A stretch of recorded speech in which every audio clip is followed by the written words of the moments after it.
welcome to another edition of Mr. Parker's Neighborhood. I am Mr. Parker, and today I got a special guest with me, Mr. Arthur Johnson. How are you, sir? I'm doing awesome. Yes, sir. Doing awesome, Mr. Cecil. How you doing? I'm doing good. Glad you could come and hang out with us for a little bit. Now viewers, I'm gonna let y'all know we're going down to the dirty South today. We're going down south today with Mr. Arthur Johnson. And like always, here's the first part.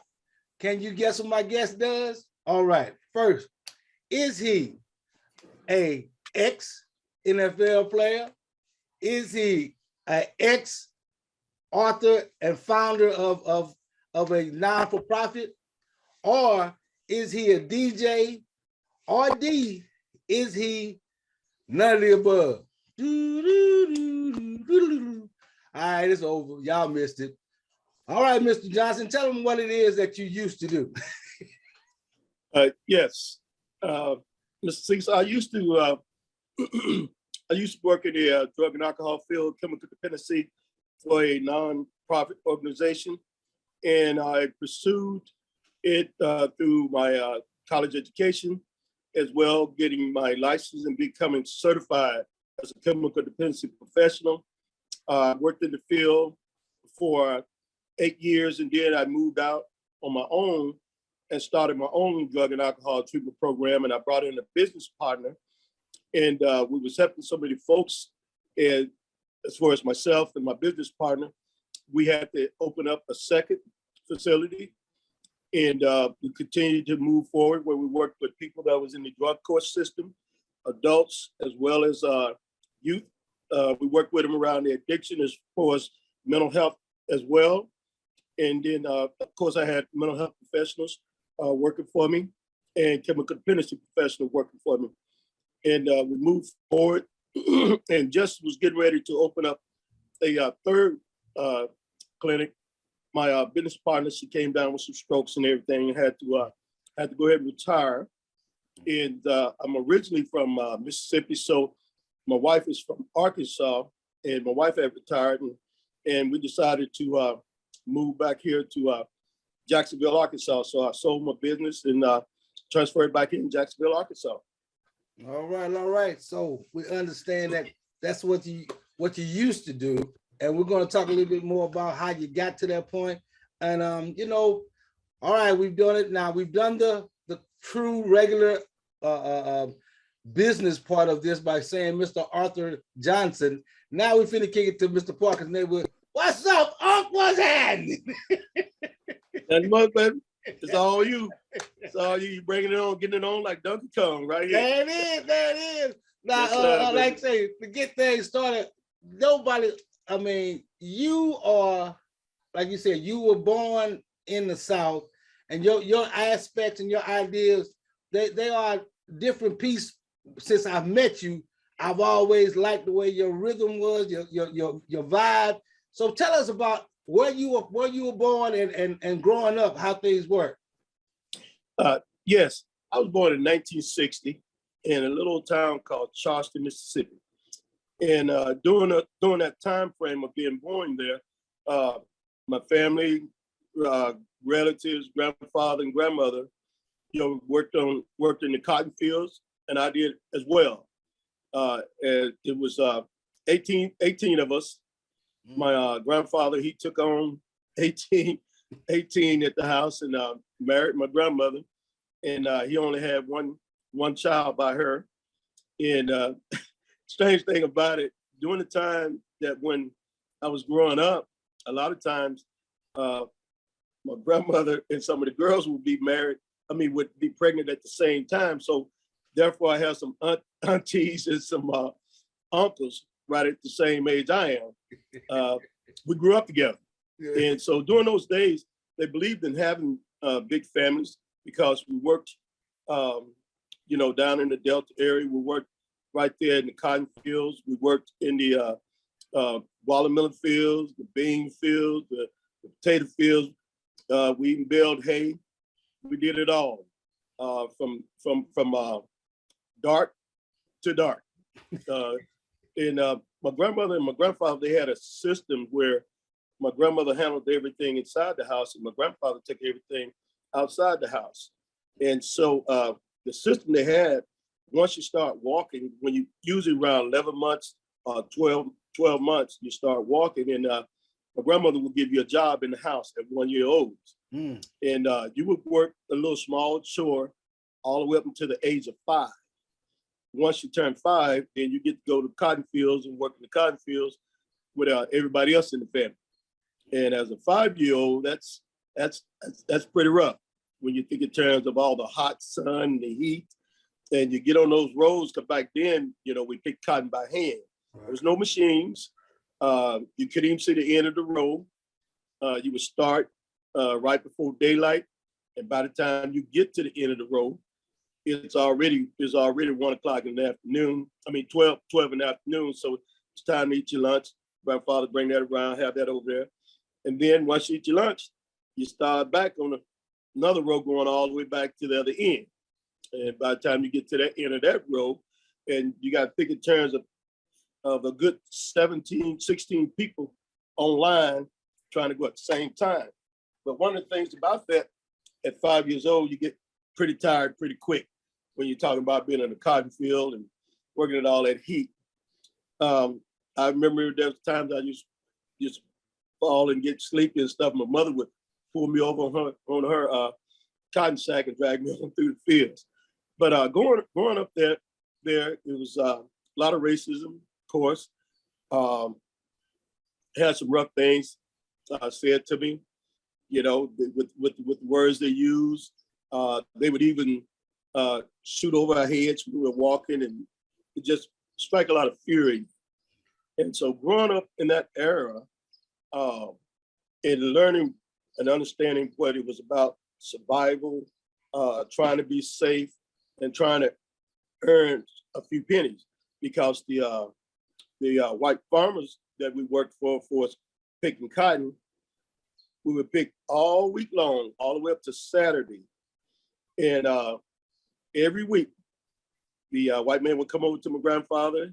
My grandfather, his name was Wilson Davis, and they call him Fat. And the white man would stick his hand in his pocket, and whatever change, because I never seen the man pull out any green money, any dollar bills, whatever change he have in his hand, in his pocket, he pulled that out and he put it in my grandfather's hand, and he would say, Fat, that should pay for you and your family for this week. My grandfather would say, thank you, sir. And I remember many times looking at that over and over and over and over. And I've always said there's a better way of life than this. I wanted to have a better way of life for myself, as well as looking at my future. So all the way through school, I would go back and forth between Mississippi and Arkansas, because my mom finally moved us to Arkansas when I was about 7 years old. Now I had a big dream of, this goes to one of the questions that you kind of brought up for the guests to, the guests to figure out who I was, what I do. Well, one of my biggest dreams was to become an NFL player. Now you have to think about doing the era back then compared to now, because you're talking about 1960 all the way up to 1978 is when I graduated high school. Right. And so at 7 years old, I had that dream. And so we moved across it. We still would go back and forth to Mississippi and work in the fields all the time. And so as I was going through high school, when I hit the 8th grade, and during that time we had all black school there in Crossett, Arkansas. And in that school, you went from kindergarten all the way to 12th grade, graduating as a senior. And so right around the time when they integrated, it was real racist there in Crossett, Arkansas too as well. I seen Klans, seen them on the horses and all those kind of things. By the fact they used to chase us and shoot at us and all those kind of things. And going back to Mississippi real quick, first time I ever seen a black man hanging from a tree, the white folks there, they hung him. And I was a little boy at the time, so I can't quite remember why they hung him, but they hung him up in the tree right in town. They cut off his manhood, face all scarred up, couldn't even recognize, body all ripped up and everything, and the rest of his body was exposed. And they had his hands tied behind his back, and he was hanging from a tree by his neck. They allowed the man to hang there for 3 days. And you might ask, why did they let him hang there for so long? Well, the purpose of that was to send a message to the other Black people, myself included. They let him hang there for 3 days, you know, so the body could start smelling and everything. And it was in perfect plain view. People walk by, just look, keep going, you know. A lot of people just ignore it. But it was sent a strong message to all of us that you have to stay in your place. During that time frame, it wasn't even kosher or cool when a white person is walking towards you for you to look them in the face. You must put your head down until you pass that white person. Because if you look them in the face, then you got problems. You'll get harassed, even beat up, or she may yell, "He touched me," or she may yell that he said something to me just because you looked at their face. And you were taught that as a child, that's how you approach them, or when they approach you. Yes, as a child, when you whether you're downtown or whether you're on the road walking, even if somebody's coming by on a horse and buggy, because they still had some back during that time, you was taught from the time you was a little baby, a little boy, a little child, a little girl, never look a white person in the face, never look them in the eyes. You must always put your head down. And the reason why my grandmother, my mom, and all of them was teaching us those things, it was about survival. You could disappear, you can lose your life. And I was kind of kid that asked a lot of questions. And so I used to always ask my mom, I said, why do they treat us like this, treat us like that? Why do they call me nigger boy? You know, the word nigger was just like it's just everyday language, but it was painful. I've seen them call my grandfather nigger boy, and he's a grown man. You know, it was always nigger boy, you know, just keep you beneath them. And so you was taught the skills of how to survive by not going anywhere by yourself. You know, you always have to have 2 or 3 people with you. Yes, sir. And you was taught how to really run fast, fast as you can. And you know, no matter how tired you get, you just run.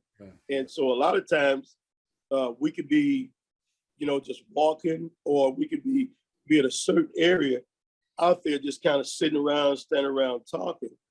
And if all of a sudden we look up and if somebody Black is coming running and they come run by us, we just jump in and start running too. And we just run and run and run until we get to where we can't run no more. And then we would ask that person, why are we running? And they would say, yeah, it's a white man, or it got to the point where we didn't even have to ask. Anytime we saw somebody Black running, we just take off and run with them. And so we all knew and understood the reason to run and why to run. It was about trying to stay alive. Now, and, I'm sorry, based on what you just said, like I said, I was born in '69, and from the age of 9 to the age of almost 13, my grandmother, she's from Tupelo, Mississippi. We had her brother. When I said Tupelo, I've been there. She had a brother, we call him Uncle Buddy. He had a farm in Jackson.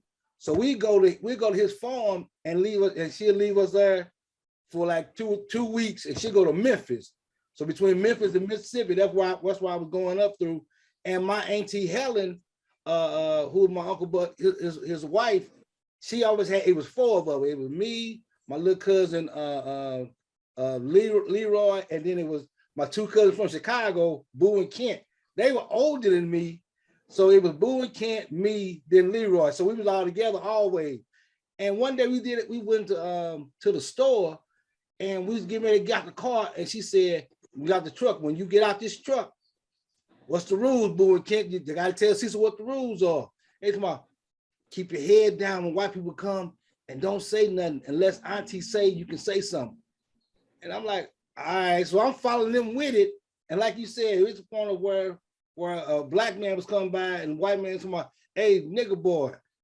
And I'm looking, and they don't you say nothing, don't you say nothing. I'm looking like, wait a minute, that's a grown man, ain't it? Why is he talking to us or him? He's like, he ain't talking to us. Come on, just keep going. And like you said, that was the thought process. And I'm like, I couldn't understand it. And she always had us go as a group. We could never leave off the farm and go down the dirt road by ourselves. And I didn't understand why. And like you said, as time went on, you're like, yeah, because we talk about it now, but back then they were snatching us then. Yeah. It ain't just start snatching kids and stuff now. No, they were snatching it back then, and nobody was able to say nothing about it. He was just gone. Have you seen June? No, I ain't seen him. When did you see him last? He was going down the road. And I mean, but like you said, that's the fact of those little things. And nowadays, I say, my daughter, she's 25 now, but growing up, she used to always wonder why I had to know where she was going, who she going with, and who their parents were, because my mama did it to me. Like, call me when you get there.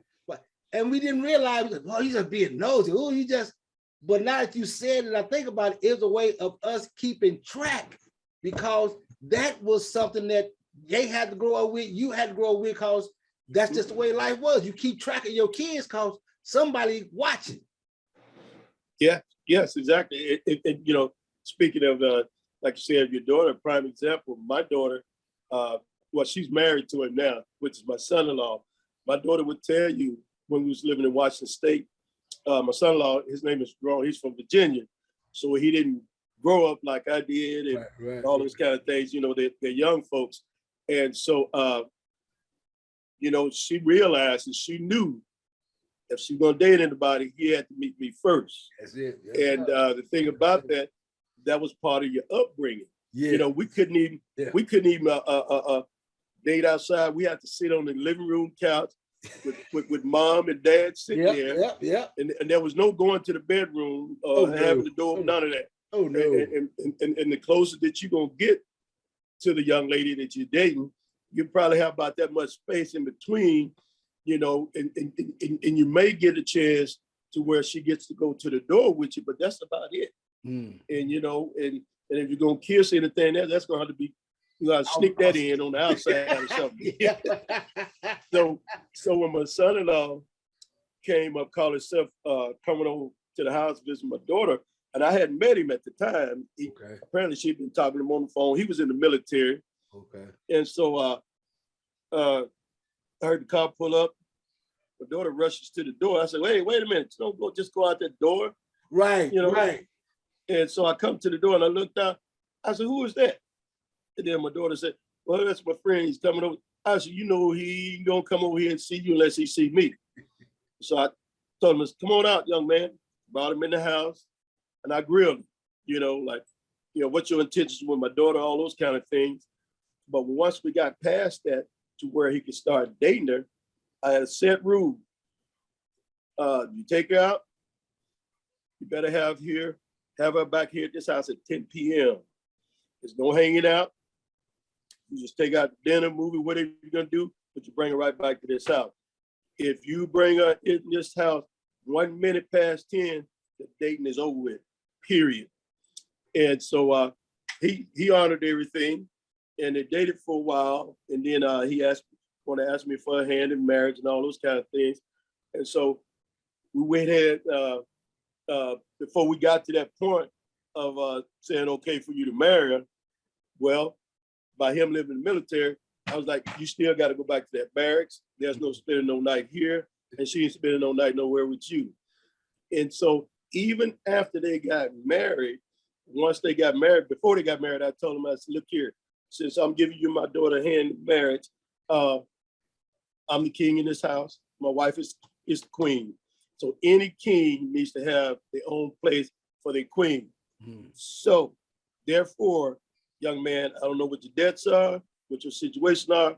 Before you guys get married, you might want to have all that stuff paid off, because the responsibility is going to be to have a roof over her head. And so that went in one ear and out the other, because after they got married, I said, okay, I guess we can pack my daughter's stuff so y'all can go ahead and move into your place. And my daughter says, well, that's what we want to talk to you about. I said, what's that? We ain't got a place yet. I said, okay then, not a problem. I told my daughter, I said, you can still stay in that bedroom that I own and your mother owned. And I told her husband, I said, young man, the rules are still the same. 10 p.m., you're heading out of here, back to that dorm, back to that barracks. And so for the first 6 months of their marriage, my daughter was staying at the house and he was still living in the barracks in the military. It was no moving in, none of that. I told him, you're gonna have to get your own place. And I gotta give it to him. He was a man of his word. He did get to the point to get his own place, but for 6 months, even though he was married to her, it wasn't no spending no night at the house. The thing about that, he'll tell you, there would be mornings when I would get up to go to work. This boy would be outside in his car sleeping because that gas was tearing him up going back and forth for a room. That boy was spending a lot of money on gas because he would come to the house every day. But at 10 p.m., he had to go out that door. And he was literally, even on the weekend, he would sit out there off the driveway on the corner in his car and sleep all night. so he could save some game. Yeah, I told him, I said, boy, yeah, it's a lot of love, man. The blessing is, to this day, they've been married for 15 years. Okay. They're giving me and my wife 2 beautiful grandbabies. But from my upbringing, you have to understand man's responsibility and the lady's responsibility. Gotcha. Both have a responsibility, but their responsibilities come together as one. So that's why my queen and I are the only 2 that call the shots in our house. So anybody on our roof, if you don't like the rules, that door is open. You can go out of it any time. But until the end, you're gonna follow the rules here. And that's how it is. Yes, you know, but today's society, things are a little different, but I'm still me. I'm old school. I can't change. Yeah. We're gonna get to some of them differences in a minute. Now, okay, so you go through and you finish high school. Where you go as far as at that point in time, what was your choices as far as college go? Okay, real quick before I say that little piece, when I when I got noticed, like I said, there was before integration when I was there at Crossing and going to all black school. My PE teacher, you know, Mr. Bradford, never forget him, love him. And I was a little guy that could run pretty fast. Okay. Did a whole lot of running in Mississippi and everywhere. And as an 8th grader, I was able to outrun some 11th and 12th graders. And my PE teacher, he realized that I have quite a bit of speed. And so we were just getting ready to go into that integration phase when they integrated the schools. Of course, there was a lot of fights and all those kind of things. But he brought the high school coach over to watch me run. And he was over at the white school. See, the white on the white side of town, they had a white junior high school, and they had a high school, and they had a kindergarten school, elementary school. On the black side of town, we only had one school. Right. And like I said, I was from kindergarten all the way to 12th grade. And so we had the big, huge field, which was longer than I would say with at least 2 football fields over at the school, at the black school. And Mr. Bradford, for PT, he would have us all lined up and different, and split us up in teams, one end to the other. And we would race back and forth with the football, and the last guy that crossed the line first, that team win. Well, I was on the end of my life, and me not knowing that he had done talked to the white coach over at the white school to come over there and watch me. I guess he was sitting out in his vehicle or something. And we was behind, and I got the ball last. We was behind, and by the time I got the ball, the guys was already a good half a football field lead ahead of me. Granted, I'm an 8th grade kid, and these are 10th, 11th, and 12th graders. And the field was so big, it was bigger than 2 football fields. And I walked those guys down, and I came across the finish line first approximately about 3, maybe 4 steps ahead of them. And the coach at the white school apparently told Mr. Bradford that he wanted me over there on the high school track team. And I was scared to go. I literally was. I was scared of white folks because they put fear in us during that time. Right. I mean, even when I'm walking to school, they would ride around the pickup trucks with the shotguns in the rack, some of them in the back of the trucks, you know, you hear all those kind of things. And so my first time over there, Mr. Bradford convinced me to go. He went over there with me. And so the white coach, I guess you call himself, was going to have me run 220-yard dash with the fastest white guy on the team. And he was a senior at the time. And we took off in that race, and we was coming out of the curve.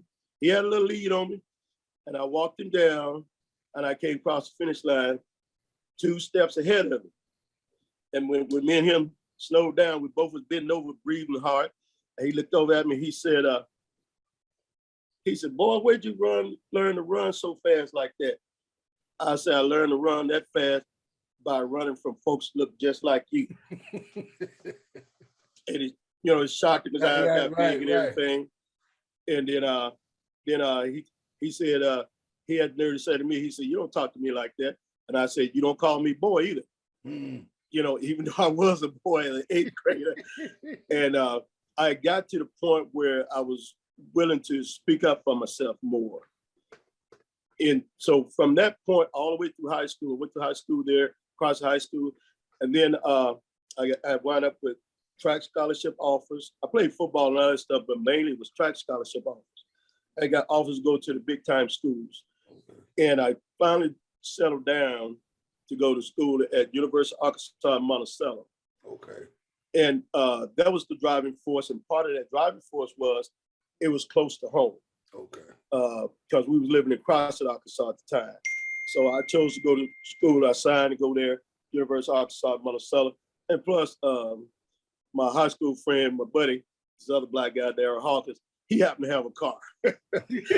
so that made a big difference. And me and him both agreed to sign with the Bo Weevils and go run track there. But while I was there at school, it was still predominantly white school, of course. You know, I was just one of the handful of black folks there, just one of them, just a few of us, trickle. And interesting thing about while I was there, I didn't know anything about fraternities at the time. And at the time, when it comes to the fraternities there at University of Arkansas Monticello, they only had 2 black fraternities. That was Phi Beta Sigma and Ka Psi, the Kappas. Kappas red and white, Phi Beta Sigma is blue and white, and Royal blue and white. And the biggest thing that drove me to play as Phi Beta Sigma, because see, the white fraternities, that wasn't kosher. They weren't gonna have you players in the nut. You know, you had, you know, they're party with you a little bit. That's about all. And so the thing that drew me to Phi Beta Sigma, I noticed they was doing a lot of community service out in the community. And I love, you know, doing service work. As I stated earlier, coming forward today when I was living in Washington State, that's why I got off into chemical dependency.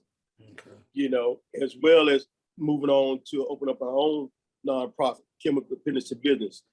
But getting back to this, it drove me to the point that where I just saw the Kappas around on the yard, just talking smack.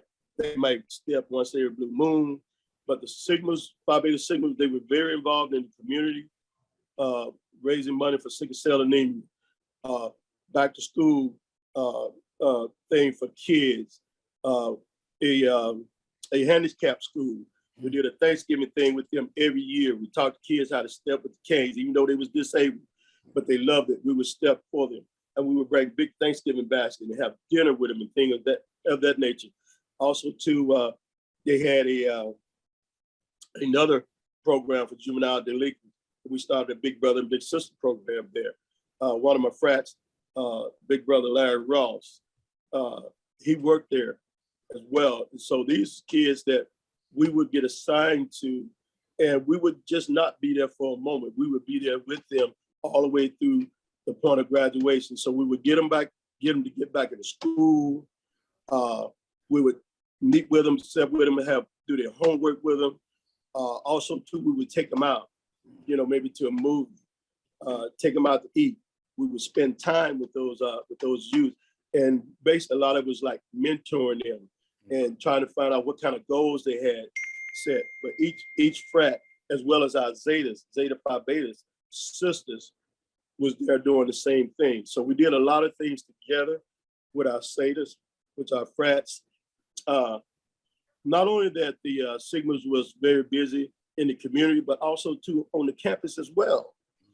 Of course, everybody was off into the stepping. We did all that, but the service part was the biggest thing that drew me to Phi Beta Sigma, and it became a great recruiting, tool per se, for other people to want to come in and go through the pledge process, become a Sigma.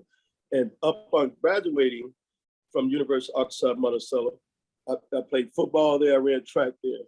I played a little baseball, but not a whole lot. But also too, I got my books, I studied, and pledging was pretty hard, but it wasn't nowhere near what I dealt with growing up with the straight in your face racism back then. And it's still here today, but it's in a different form. It's sneaky, and there's cases of where it's straight up. They don't have the hoods on no more. Yes, sir. Yes, So sir. I can at least see the faces now. Right. And I can see who's coming at me now. Right. And the thing about going to school at University of Arkansas at Monticello, I was the first family member out of my family, on my mom's side, to ever go that far in education. Gotcha. My grandfather had a 4th grade education. My mother had a 9th grade education. I got an auntie only had, 3-year, 3rd grade education. And the reason why they was not able to obtain a high school diploma, anything like that, back during that era, it was more important to survive, to feed, to get food on the table for your family. So the education side had to be kind of a backbone. You know what I'm saying? Because you work from sun up, sundown, before the sun come up. So it was always work, trying to find some kind of work. But work was plenty because you had all these fields to work in. But you work them fields every day. When you're working like that, you don't have time to really get off in the education, because by the time you get out them fields, then you got your own little animals that you may have been raising around where you're living at. You got to feed them. We mostly lived off the land that we was on. That's why that pocket change that the white man would give my grandfather didn't mean a whole lot, but it was something, because over all those years, my grandfather was able to get land. Yes, sir. Acre here, acre there, acre here, acre there, until he got 80 acres of land. Wow. And it just, woo. If I hadn't been there myself to see it, it would be so hard to believe that a Black man could obtain that much land back in 1960, because he started before then. He started before I was born. And when as harsh it was, because it was worse before I was born. To see a Black man, that's why my grandfather is a hero. He's my hero. I've always looked up to him. He always would carry a pencil on his ear, just to mark stuff down. Never use a measurement or anything. Didn't know math, nothing like. He did everything by eyesight. Gotcha. When one of the girls would be pregnant at the house, at the same time my grandmother would be pregnant. When the baby be born, when they had their babies, my grandfather would say, "Hallelujah, more working hands." That's the biggest thing. He would say that every time a child was born, because back then, Black people had large families, and that's part of the reason why. Because the more working hands you got, the more you're gonna get done. And believe it or not, I was able to feed each and every one of them. So upon completing my college there at University of Arkansas at Monticello, I got married to my beautiful queen, Linda Johnson. She's from Monticello, Arkansas. And I went in the military, and that was a whole new ball of wax too as well. So it was just one adventure after another, fear after fear, boldness and confidence after confidence and after boldness. Well, I went into the military, the fitness side of it, that was easy. That, I mean, running 8 miles and 12 miles, that didn't bother me because that was easy because I've been running all my life. At the time I was 1 year old. And so I quite a bit of my running, especially when I was younger, was running from white folks. All right, hold on. We're gonna take a little break real quick and come back to some more. Let me stop this real quick. But yeah, we're gonna come back. I got some questions for you, and I'm waiting to get the answers.